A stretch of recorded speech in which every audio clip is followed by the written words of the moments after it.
componisten aan tafel zit. Andrzej Kwiecinski. Am I saying it correct? Yes. Polish is just as difficult for us Dutch as Dutch probably is for you. No, I think it's more difficult for you because it's the only nation in the world that puts so many consonants together. That is true. Yes, that is true. Whenever a Dutch person tries to pronounce my name, which is Andrzej, which is Andrzej, it comes Andrzej.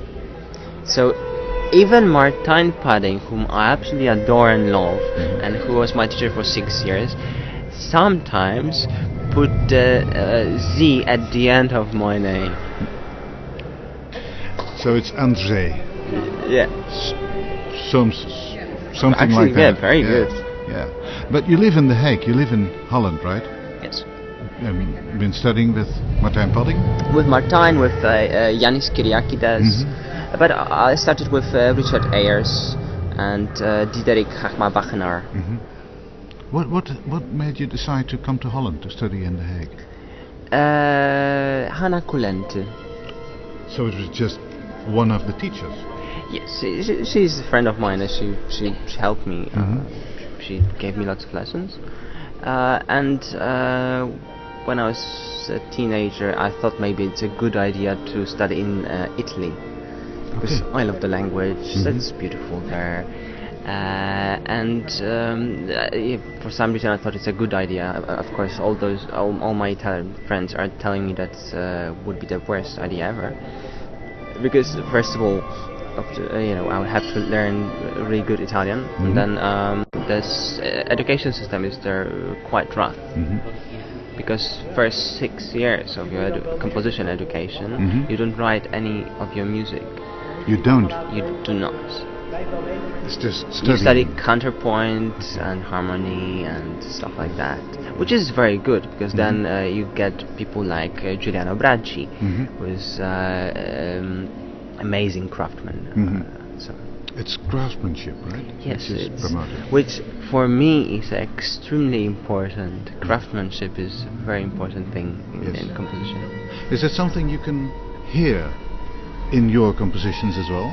The craftsmanship? Yes, I think so. I hope so. I think so. I don't know if I think so, but I hope so. And what defines craftsmanship? When is something created like, it should be done as a craft? Well, first of all, it has to sound well. And it has to sound well not because it's an accident, but it's done on purpose in a certain way. So you have to be in control of all the parameters of composition.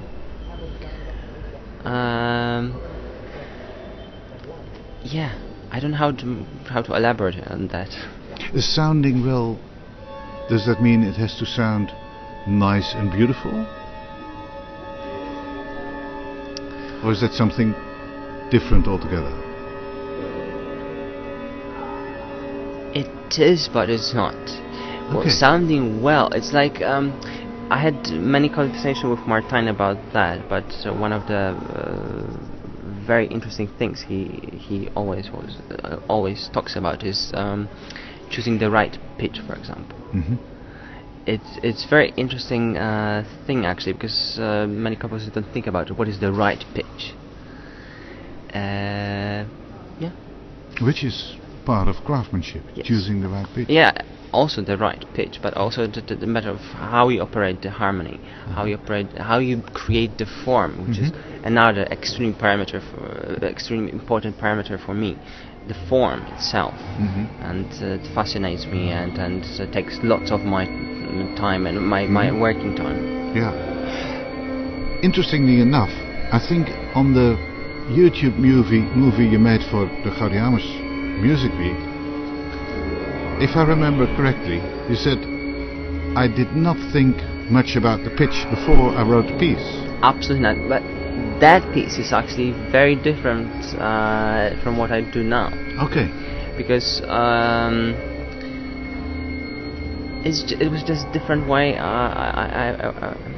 The first time I actually worked with microtones, and it was a time when I was totally fascinated by two composers, which is Gérard Grisey Mm-hmm. and Hanna Kulente. Mm-hmm. So it's a very strange combination. But yeah, it's just with this piece, it's really amazing because I did not pre-compose or pre-thought anything. It's just the piece happened by itself. Is that losing control? No, because actually it's a good question. Is it losing control?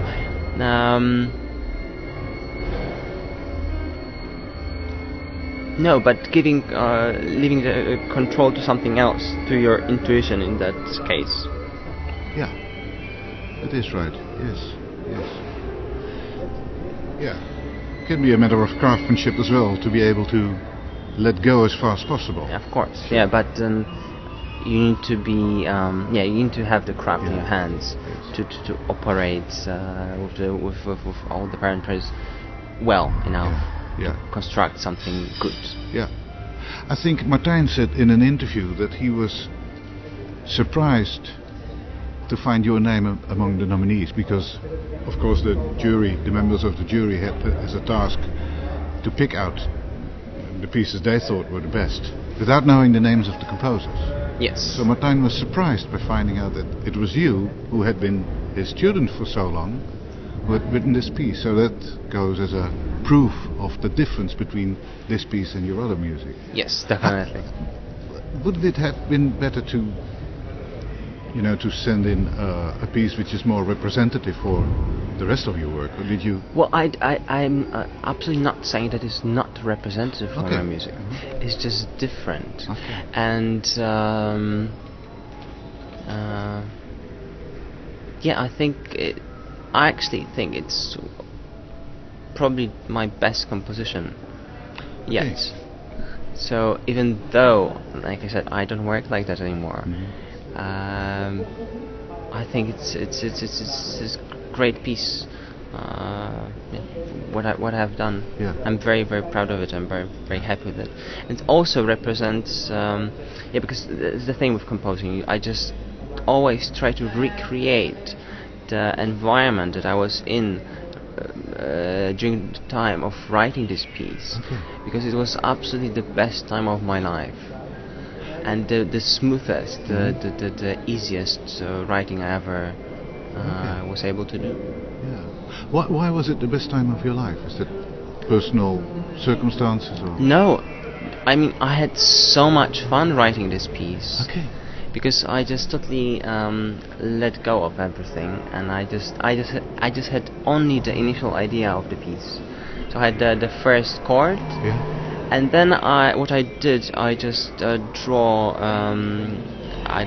30 pages of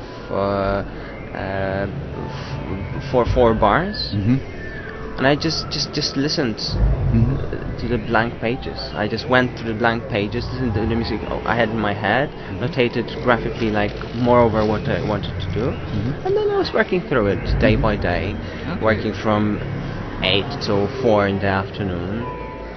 So it was a matter of listening to what already had happened in your head? Yes, yeah. And then trying to write it down? Yes. Translating it's some it sort of a dictation, you can say. That is. And where did it come from before it was in your head? Like I said, Gérard Grisey and Hanna Kulente.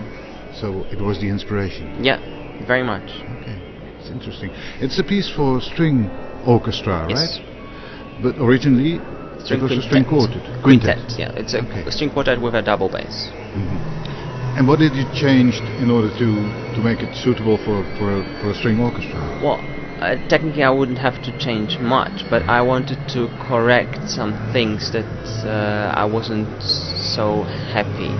So I changed the harmony in many places, and I added lots of nice details that I think it improved the piece much more. Yeah. Your piece, which is called Umbrae, is to be performed tonight at the Night of the Unexpected. Yes.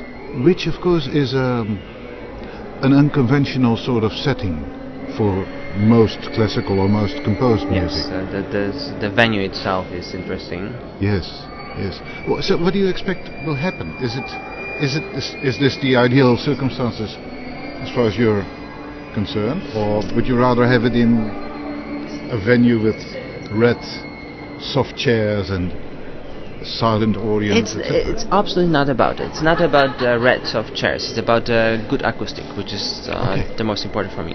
And that piece was in a version for the string quintet, was performed many times. Also in some clubs. So I'm fine with this kind of stuff.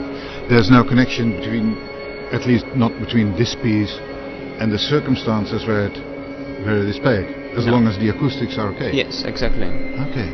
And also, actually, I like, as a member of an audience myself, I like to have this a bit more freedom. I don't like this strictness, especially in the Polish concert halls.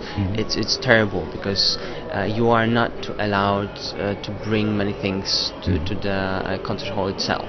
You are forced to leave your bags and stuff. And in Holland, in Concertgebouw, where you just can basically walk in your coat and then take a seat. It's so nice and relaxed. But I also like just having your cup of tea with you or so. Glass of beer. I don't mind that. No. Yeah, well, I think there has been a strong connection between specific social regulations or social forms and specific sorts of music. Yes. And I think it's gradually fading. Yeah. Sort of. Which is good because, of course, a lot of people who would never have come to the Concertgebouw will now be able to listen to composed music or avant-garde music or different music in any case, which is good. Well, I don't think you can. Still, you are not allowed to take your drinks into the Concertgebouw hall, which is understandable. It's a historic place. It still would be nice. It was in the beginning. Concertgebouw is nearly 125 years old now. Exactly. When they started, more than a century ago, it was absolutely normal to bring in your coffee and tea and smoke a cigar, sit on a table, and even have a chat during the concert. Yeah, that's the thing. It's too much for me. I think if you want to listen to music, and this is what one of my dearest teachers always told me, that if you want to really actively listen to the music, you really have to be silent. You really have to give yourself to what you are listening to. Yes. You have to listen to it actively. You cannot be just dependent on like, just I'll hang out and enjoy. You have to use your brain. Yeah, I think there's a difference between music just as a sort of an acoustic environment or amusement function, and music as an art form. Yeah. That's right. So my music is not definitely like a sculpture that you can listen in the background. It's more something you should listen actively. Yeah. Okay. Andrzej, thank you very, very much for your your information and for talking to us. We're really looking forward to tonight. I'm looking forward to it too. We're looking to have your Umbrae recorded on YouTube, so we can have a look at it right now. Thank you again. Thank you. Thank you. And lots of success, of course. Thank you very much.